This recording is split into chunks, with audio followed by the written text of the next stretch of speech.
এখানে তারেক রহমানের কোনো বিকল্প নাই। কেন নাই? আওয়ামী লীগের শেখ হাসিনার কোনো বিকল্প নাই।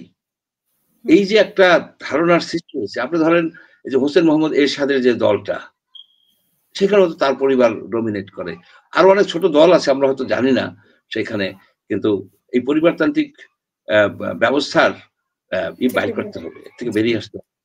এই যে আপনার নাজমুল হুদা, নাজমুল হুদা সাহেব ছিলেন, উনি মৃত্যুর আগে একটা আলাদা দল করছে, আর এক ধরনের কি তৃণমূল বিএনপি, সেই দলের প্রেসিডেন্ট ছিলেন ওনার মেয়েকে অটোমেটিক্যালি এই এই ব্যবস্থা ফলে হয়েছে কি, আপনার রাজনীতি হতে পারে না যে যারা অ্যাকচুয়ালি ট্যালেন্টেড, যারা অ্যাকচুয়ালি এই বাংলাদেশে কি কোনো একদিন একজন জোহরান মামদানি হবে? হবে না, হবে না, হবে না। কেন? এখানে তার ফাদার কি ছিল, আগে দেখবে তার ফাদার কি ছিল, তার ফাদার এমপি ছিল, তার মাদার কি ছিল। এই যে এই জিনিসগুলি কিন্তু বাংলাদেশের রাজনীতিকে সম্পূর্ণভাবে একেবারে একটা ব্যবসায়িক পদ্ধতিতে পরিণত করছে। আপনার কি মনে হয় যে যে বিএনপির যে তালিকার ক্ষেত্রে বিচক্ষণতা দেখাতে পারলো না, সেইখানে জামাতের জন্য একটা প্লাস পয়েন্ট হয়ে যাবে যদি নির্বাচন হয়? সেখানে অনেকেই ধারণা করছে যে জামাত জিতে আসতে পারে, বাট জামাতের অনেক পজিটিভ অনেক কিছুই বলার চেষ্টা করা হচ্ছে। আপনার কি মনে হয়? দেখেন, জামাত ইজ এ রেজিমেন্টেড পার্টি। তার যারা সাপোর্টার, যে কজন সাপোর্টার আছে সে কটাই ভোট আছে, হয়তো একটা দুইটা ভোট কম হইতে পারে, কিন্তু তাদের সাপোর্টার তো ব্যাপক না। কোনো জায়গায় তাদের অনেক সাপোর্টার আছে, সাতক্ষীরায় আছে, সাতক্ষীরায় হয়তো ২টা সিট সে পাবেই, এরকম কিছু জায়গা আছে, সুন্দরগঞ্জ আছে, তারপরে এখন ঢাকার মনে হয় মগবাজার এরিয়াটা তাদের বেশ প্রভাব হয়েছে।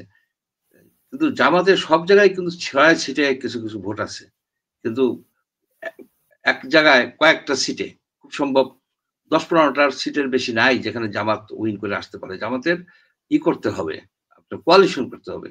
তো জামাতের জন্য কিন্তু একটা সুবিধাজনক সুবিধার সৃষ্টি হয়েছে যে এই আওয়ামী লীগের যারা সাপোর্টার, আওয়ামী লীগের আমি বলি, অনেকে বলে যে 40% সাপোর্টার আছে, 40% সাপোর্টার নাই, বিএনপিরও নাই।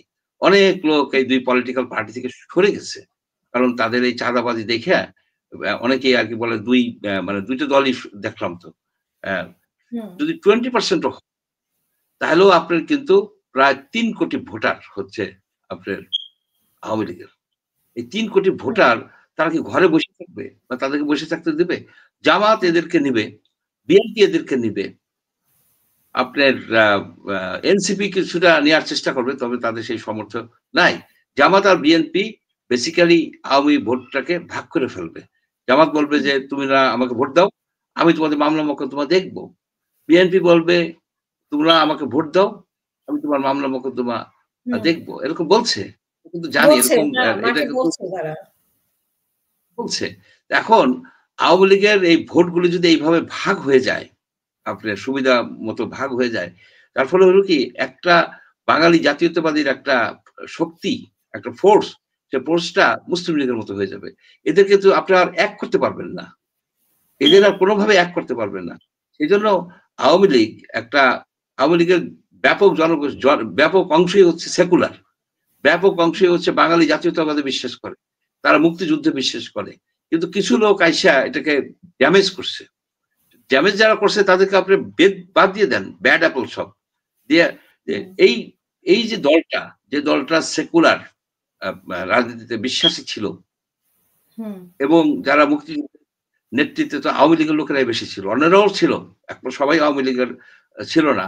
যেমন কমিউনিস্ট পার্টি ছিল, আপনার সুরঞ্জিত সেনগুপ্ত অন্য দল করতো, তারাও ছিল, ভাসানী নাপের লোকজনও ছিল, বহু লোক ছিল, কিন্তু মূলত সেই সময় সবাই আওয়ামী লীগেরই ছিল।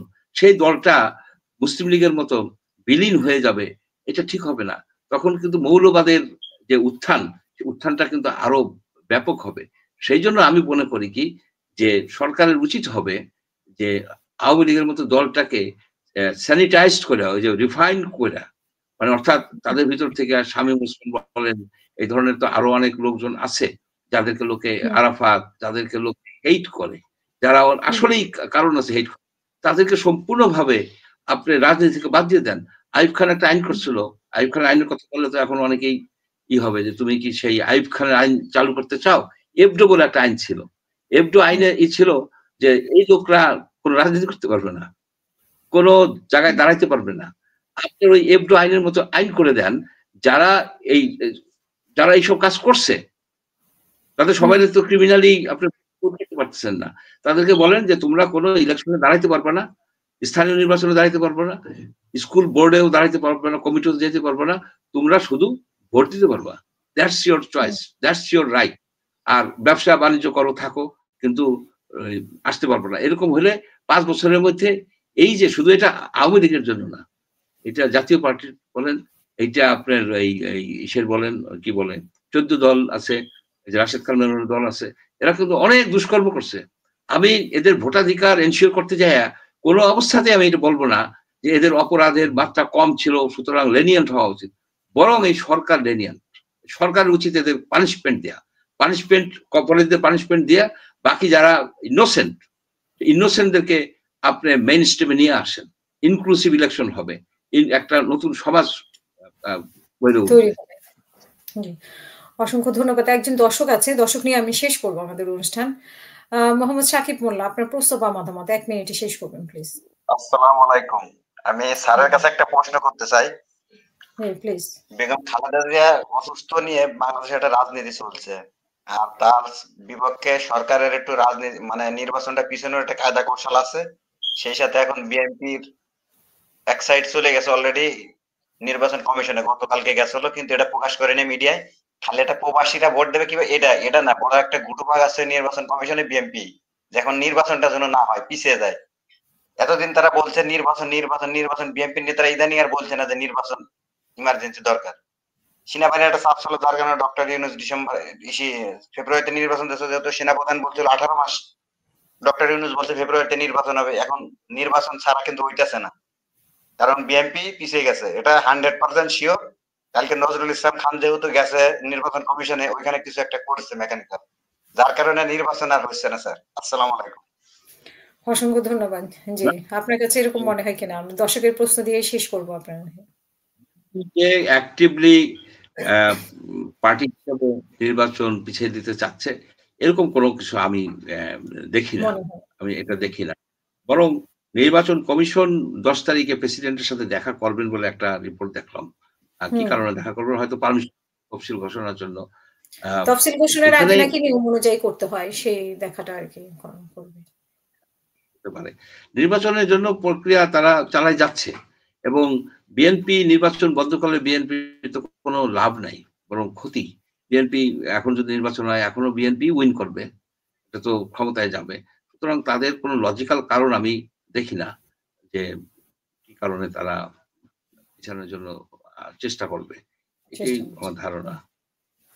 তারপরেও দেখতে হবে যে নির্বাচন হবে কিনা। অসংখ্য ধন্যবাদ। আমরা শেষ করব আপনার শেষ বক্তব্য আজকের অনুষ্ঠানের জন্য, এবং খালেদা জিয়ার ব্যাপারে, তারেক রহমানের ব্যাপারে যদি আপনারা কোনো কিছু যোগ করা থাকে।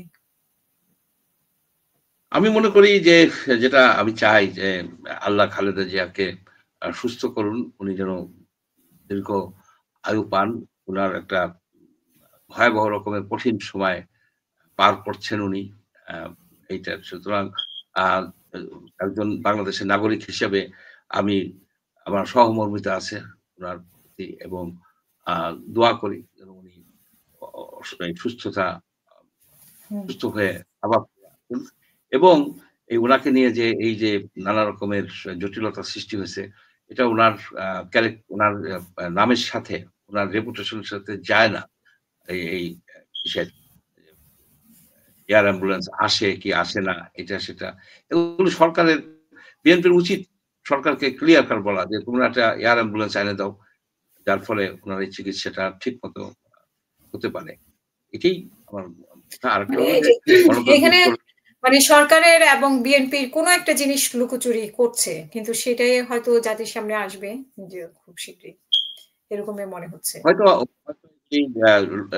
অ্যাকচুয়ালি এগুলি তো ছোট ছোট টুকরা টুকরা হিসেবে ঘটনা ঘটে, সেগুলিকে জোড়াতালি দিলে বিগ পিকচার ফুটে ওঠে। হয়তো বিএনপির ভিতরেও সবাই তারেক রহমানের